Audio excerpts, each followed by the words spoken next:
एक औरत के साथ सबसे बुरा तब होता है जब उसका बॉयफ्रेंड धोखेबाज हो और उसकी अपनी फ्रेंड ही उसे मौका देने वाली हो। इस कहानी में वो प्रोटैगनिस्ट हमारी मेन लीड ही है। दोस्तों के साथ एक ट्रिप के दौरान जब सब सोने की तैयारी कर रहे होते हैं, तभी कोई पीछे से चुपके से उसके पास आता है। वो कोई और नहीं बल्कि उसकी बेस्ट फ्रेंड का बॉयफ्रेंड है। सुबह होने पर सबको भारी हैंगओवर है और सब सोच रहे हैं कि कल रात आखिर हुआ क्या था। उनमें से एक कहता है, मुझे नहीं पता, मुझे कुछ याद नहीं है। काउच पर लेटा दूसरा दोस्त कहता है, मेरा सिर बहुत दर्द कर रहा है। हमारी प्रोटैगनिस्ट का चेहरा एकदम सफेद पड़ा हुआ देखकर सब उससे पूछते हैं, हे सियोला, क्या तुम ठीक हो? मैं बस ये पूछ रहा हूँ कि कहीं हैंगओवर ज्यादा तेज तो नहीं लगा। एक दूसरी लड़की कहती है, वाह, सियोला का चेहरा तो सच में बहुत खराब दिख रहा है। सियोला कहती है, शायद मैंने कल रात बहुत ज्यादा ड्रिंक कर ली थी। मैं ठीक हूँ, पर सच तो ये है कि वो एक झूठी है। किचन में वो गुनहगार अपनी बेस्ट फ्रेंड के साथ खड़ा है। वो उससे कुछ स्पाइसी खाने के लिए मांग रहा है। बाकी लोग चिढ़कर उनसे कहते हैं कि ये सब करना बंद करो। साथ ही वो कमेंट करते हैं कि ये कपल पिछले 10 साल से एक दूसरे के साथ है। और हाँ, ये 6 लोग एलिमेंट्री स्कूल से यानी 10 साल से भी ज्यादा समय से पक्के दोस्त हैं। ग्रुप के बाहर जियो और तायुन ने डेटिंग शुरू कर दी थी। तायुन के लिए मेरा एक तरफा प्यार अपने आप खत्म हो गया, क्योंकि मुझे लगा कि अपनी फ्रेंडशिप बचाने के लिए यही सही रास्ता है। वो लड़का उससे पूछता है, हे, क्या तुम कुछ खाना चाहती हो? वो कहती है, रमिन, तुम्हें सच में पता है कि क्या अच्छा है? इन लोगों को कोई टेस्ट नहीं है। ये लोग हैंगओवर उतारने के लिए ऐसा स्पाइसी जंक फूड कैसे खा लेते हैं? वो मन ही मन सोचती है, हे, मुझे भी वो स्पाइसी खाना ही खाना था। खैर, समय बिताते हुए वो उससे पूछते हैं कि वो खुद को इतना रो क्यों रही है। शांत रहो और थोड़ा पानी पियो। पर लड़के फुल एनर्जी में हैं और कह रहे हैं कि कल सबने बेहोश होने तक ड्रिंक की थी। सियोला कहती है, इसीलिए मैं और नहीं पी सकती, समझो। और उसके ठीक सामने वो हरामी खड़ा है जिसने कल रात उसे पूरी तरह हिलाकर रख दिया था। वो सोचती है, मैं पागल हूँ, मैं आखिर क्या सोच रही हूँ। नहीं नहीं, जिस लड़की को धोखा मिल रहा है वो पूछती है कि क्या कुछ गड़बड़ है, क्योंकि उसका चेहरा एकदम लाल हो गया है। अगर तुम्हारी तबीयत ठीक नहीं है तो तुम पहले जाकर रेस्ट कर सकती हो, खुद पर प्रेशर मत डालो। हालांकि बगल में खड़ा लड़का ऐसा नहीं सोचता। उसके हिसाब से हैंगओवर का इलाज और ज्यादा अल्कोहल ही है। उनमें से एक ट्रूथ और डेयर खेलने का प्लान बनाता है, भले ही ये थोड़ा चाइल्डिश लगे।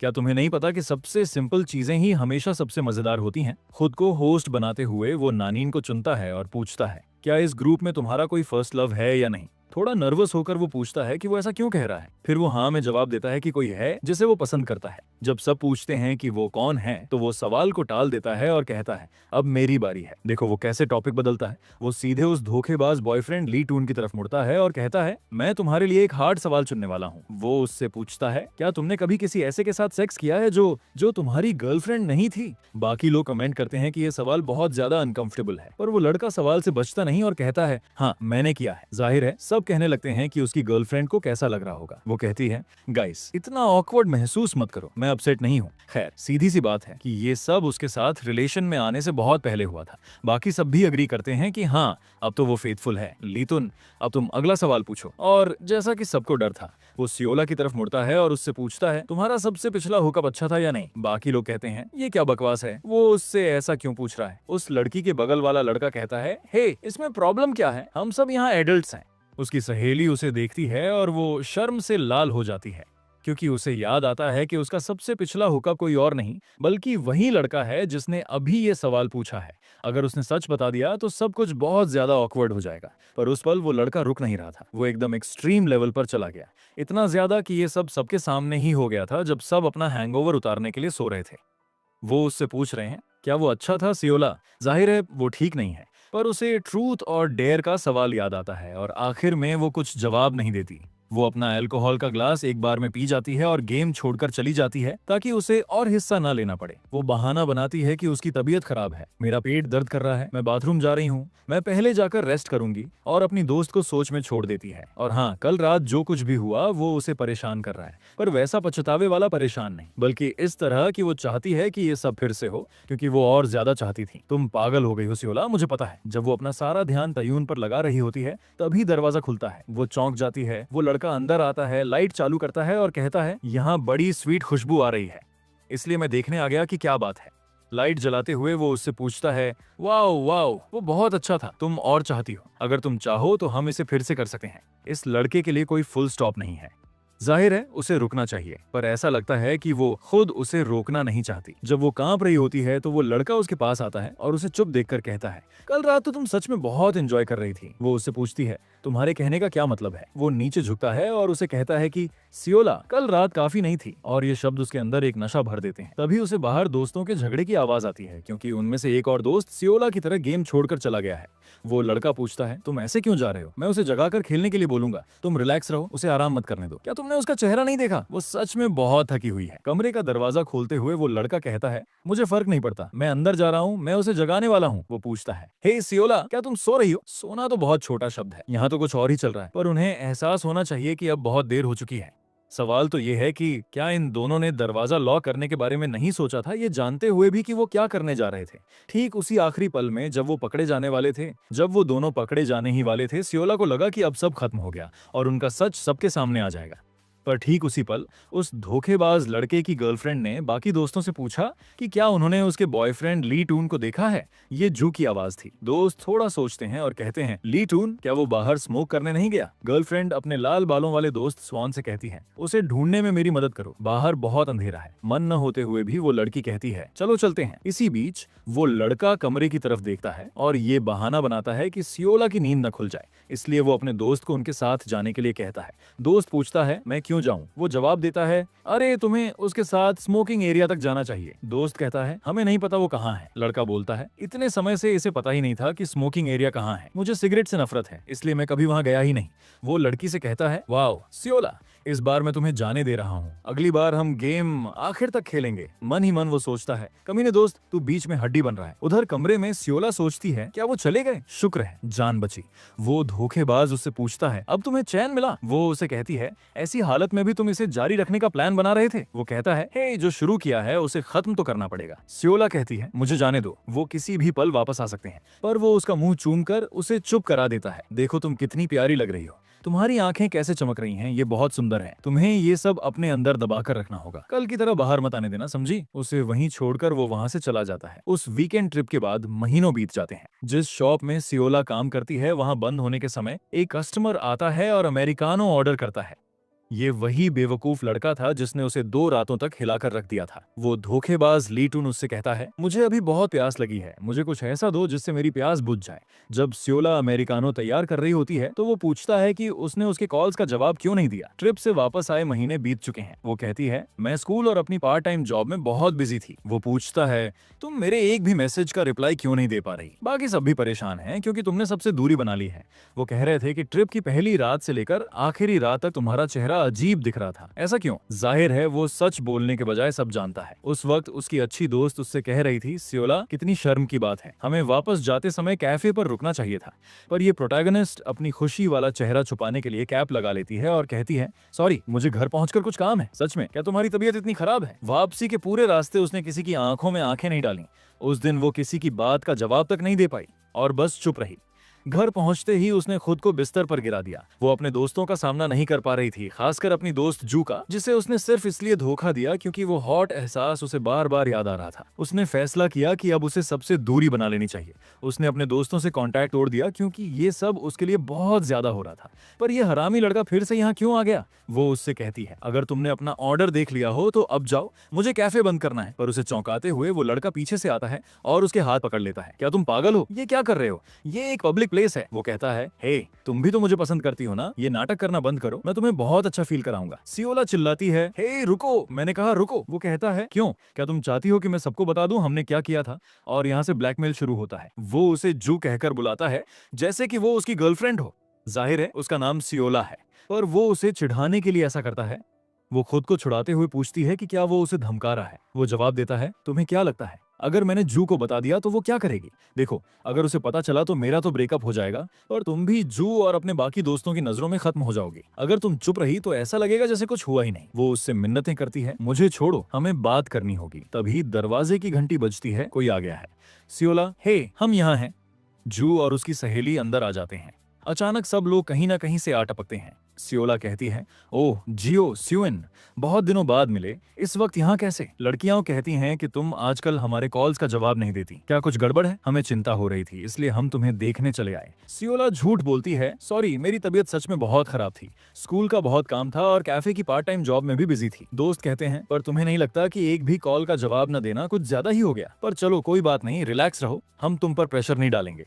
सियोला उन्हें परेशान करने के लिए माफी मांगती है, पर उसे अंदर से एक अजीब सी हलचल महसूस हो रही है। वो सोचती है, ये पागल लड़का आखिर कर क्या रहा है? लड़कियां उससे पूछती हैं, क्या तुम ठीक हो? सियोला के दोस्त यहाँ हैं और ये पागल लीटन नीचे से उसे परेशान कर रहा है। उसका चेहरा पूरी तरह लाल हो जाता है। वो उनसे झूठ बोलती है कि उसे पीरियड्स का दर्द हो रहा है। दोस्त कहते हैं, ये तो बहुत मुश्किल होता होगा, मैं तुम्हारे लिए दवा लेकर आऊं क्या? सियोला तुरंत मना कर देती है, मैंने दवा ले ली है, मैं ठीक हूँ, मुझे लगता है जल्दी ही बेहतर महसूस होगा। जू कहती है, सच में? चलो राहत मिली। वैसे क्या तुम हमसे कुछ कहना चाहती हो? क्यों ना गर्मी खत्म होने से पहले हम प्राइवेट पूल वाले किसी विला में चलें? Private pool? सियोला पूछती है। हाँ, मुझे सच में स्विमिंग करनी थी, पर पिछली बार हमने सिर्फ बारबेक्यू और ड्रिंक्स की थी। मैंने सोचा गर्मी खत्म होने से पहले एक बार ये कर लेना अच्छा रहेगा। सियोला सोच में पड़ जाती है कि उसे क्या करना चाहिए। वो उन्हें ऐसे जाने के लिए नहीं कह सकती और अचानक वो अपना मुंह ढक लेती है। दोस्त पूछते हैं, क्या हुआ? तुमने हाँ कह दिया ना? तुम्हें स्विमिंग पसंद है ना? तो क्या तुम हमारे साथ चलोगी? वो कुछ नहीं कह पाती, जिसे सब हाँ समझ लेते हैं। वो कहते हैं कि वो जगह ढूंढकर मैसेज कर देंगे। बिना सोचे समझे सियोला के मुंह से हाँ निकल गया था। अब कैफे बंद करने का समय हो गया है। लड़कियां उसे अपना ख्याल रखने को कहकर गुड बाय बोलती हैं। सियाला खुद से कहती है, हे भगवान, अब मैं क्या करूं? कमीना कहीं का। सियोला ने अपनी उस फीलिंग को इग्नोर करने की बहुत कोशिश की थी,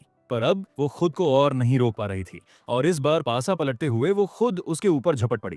वो लड़का उससे पूछता है, क्या हुआ? मुझे पता है सियोला, क्या तुमने ये नहीं कहा था कि तुम्हें इससे नफरत है? वो सोचती है, भले ही मुझे पता है कि मुझे ये नहीं करना चाहिए, पर वो एहसास बार बार वापस आ रहा है और वो बहुत बेचैन कर रहा है। मुझे उसे शांत करना ही होगा। 2 हफ्ते बाद ट्रिप का दिन आ गया। वाओ, ये जगह किसने बुक की? लड़कियां हैरान होकर पूछती हैं। ये हमने खुद ढूंढी है, सियोला कहती है। ऐसी जगह ढूंढना सच में बहुत मुश्किल रहा होगा, सॉरी हम तुम्हारी मदद नहीं कर पाए। हे सियोला, तुम तो अपनी पार्ट टाइम जॉब में बहुत बिजी थी, उस धोखेबाज की गर्लफ्रेंड कहती है। बाकी लड़के कहते हैं, मैं जल्दी से पानी में जाना चाहता हूँ। मैं भी। वो भागकर जाते हैं, जल्दी से अपना सामान रखते हैं और पानी में उतर जाते हैं। सब स्विमिंग की प्रैक्टिस करने लगते हैं। दरअसल वो गर्लफ्रेंड और उसका धोखेबाज बॉयफ्रेंड साथ में प्रैक्टिस कर रहे हैं। इसी बीच सियोला सोचती है कि यहाँ बहुत अच्छा लग रहा है। लड़कों को खेलते हुए देखकर उसे हंसी आती है। वो कहती है कि अगर वो ऐसे ही बाल खींचता रहा तो वो गंजा हो जाएगा। लड़कियां कहती हैं कि वो अब अंदर जाकर आराम करेंगी और सियोला से पूछती हैं कि वो क्या करेगी। सियोला कहती है कि वो थोड़ी देर और बाहर रुकेगी, वो इस माहौल का थोड़ा और मजा लेना चाहती है। ठीक है, जब खेल खत्म हो जाए तो अंदर आ जाना, मुझे भूख लग रही है। लड़के भी कहते हैं, मुझे भी। सियोला स्विमिंग की प्रैक्टिस करने की कोशिश करती है क्योंकि उसे तैरना नहीं आता। वो पूल के किनारे को पकड़कर खड़ी होती है, तभी उसे अपनी कमर पर किसी का हाथ महसूस होता है। वो कोई और नहीं, वही धोखेबाज लड़का है जो उससे पूछता है, क्या कर रही हो? क्या तुम तैरने की कोशिश कर रही हो या नहीं? रिलैक्स, मैं तुम्हें पकड़ लेता हूँ। तैरना? वो पूछती है। उसकी नजरें कह रही थीं, बकवास मत करो। वो कहता है, ऐसा चेहरा मत बनाओ, तुम मुझे डरा रही हो। मैं बस पानी में थोड़ा हाथ पैर मारने में तुम्हारी मदद करूंगा। क्या तुम ढंग से तैरना नहीं सीखना चाहोगी? वो सोचती है कि आसपास कोई नहीं है तो शायद ये ठीक है, कोई इसका गलत मतलब नहीं निकालेगा। ठीक है, वो उससे कहती है और अपनी पुरानी पोजीशन में आ जाती है। वो उसे कहता है, रिलैक्स, तैरने की कोशिश करो, अपने शरीर को आगे की तरफ ढकेलो। वो कहती है, मैं इतनी आसानी से नहीं तैर पा रही। वो कहता है, शांत रहो, मैंने तुम्हें पकड़ा हुआ है, बस ऐसे ही। अब अपने पैर फैलाओ और पानी में मारो। वो वैसा ही करती है और पूछती है, क्या मैं सही कर रही हूँ? हाँ, बहुत अच्छे। वो उससे कहती है, मुझे छोड़ना मत। वो जवाब देता है, रिलैक्स, मैं नहीं छोड़ूंगा। किनारे तक पहुंचकर उसे खुद पर गर्व होता है क्योंकि उसने ये कर दिखाया। वो उससे कहती है, भले ही तुमने मदद की, पर आखिरी में मैंने खुद किया। वो सोचती है कि ये सब एक मजाक होगा अगर इस लड़के को जरा भी शर्म नहीं आई। वो उससे कहता है, क्या तुम्हें सच में लगता है कि हम ये यहाँ कर रहे हैं? ये जगह सही नहीं है। वो उससे कहती है, हमारे दोस्त अंदर हैं और तुम्हारी गर्लफ्रेंड भी है, पर फिर भी हम यहाँ ये सब कर रहे हैं। वो कहता है, पर वो हमें पकड़ लेंगे। रुको। वो कहती है, पर तुम भी तो ये चाहते थे, उस शॉप में तुम खुद मुझ पर झपट्टी थी। वो सोचती है कि इस लड़के के पास सही मौके पर सही बात बोलने का हुनर है। तभी जब वो गंदी बातें कर रहे होते हैं, उस धोखेबाज की गर्लफ्रेंड चिल्लाते हुए पूल के पास आ जाती है। हमारी प्रोटैगनिस्ट तुरंत पानी के अंदर छुप जाती है। गर्लफ्रेंड उससे पूछती है, क्या तुम अब बाहर आ रहे हो? जब वो अपनी गर्लफ्रेंड की तरफ देख रहा होता है, हमारी लड़की पानी के नीचे अपनी सांस रोककर खड़ी है। उस पल में अभी 5 सेकंड भी नहीं बीते थे कि हमारी लड़की की हिम्मत जवाब देने लगी। लड़की को पहले ही लग रहा है कि वो डूब रही है, पर वो लड़का उसे वहीं रोके रखने के लिए उसका कंधा पकड़ लेता है और कहता है, मैं अपनी गर्लफ्रेंड से मिलने थोड़ा बाद में जाऊंगा। बिल्कुल ऐसे ही तभी जू वहां आ जाती है। सियोला, क्या तुमने उसे देखा? मुझे लगा मैंने उसकी आवाज सुनी। हमारी लड़की सांस लेने के लिए पानी से बाहर आती है। वो तो काफी पहले बाहर चली गई थी। क्या तुमने उसे नहीं देखा? जू कहती है, सच में? क्या वो मेरे पास से निकल गई और मैंने ध्यान ही नहीं दिया? हनी, तुम्हें देखकर लग रहा था जैसे तुम बहुत मजे कर रहे हो। वो धोखेबाज जवाब देता है, बिल्कुल, मुझे बहुत मजा आया, पर मेरी जान, मैं जल्दी ही तुम्हारे साथ भी मजे करना चाहता हूँ। सियोला मन ही मन सोचती है, एक कपल के बीच प्यार का ये दिखावा तो नॉर्मल है, पर मुझे इतनी उलझन क्यों हो रही है? आखिर मैं क्या चाहती थी? पर उसके सामने वही कमीना खड़ा था। गुस्से और चिढ़ में आकर उसने फैसला किया कि अब वो इस खेल को अगले लेवल पर लेकर जाएगी। वो लड़का अब टेंशन में आने लगा था और वो नहीं चाहता था कि उसकी गर्लफ्रेंड को उसका व्यवहार अजीब लगे। पानी के अंदर सियोला अब उसके साथ वैसा ही खेल खेलती है जैसा उसने कैफे में उसके साथ किया था। वो चाहती है कि उसे भी पकड़े जाने का वही डर और घबराहट महसूस हो जो उसने झेली थी। वो कहती है, मैं पहले अंदर जा रही हूँ, बाकी लोगों को हमारे साथ मत देखने देना, मजे करो। वो हरामी कहता है, हाँ, और जब हमारी लड़की उसे अपने इशारों पर नचाने की कोशिश कर रही थी, तभी वो उससे पूछता है, तुम किस बारे में बात कर रही हो? वो लड़का उसे पानी से बाहर उठा लेता है और उसे अपने साथ चलने के लिए कहता है। उसे अपने साथ ले जाते हुए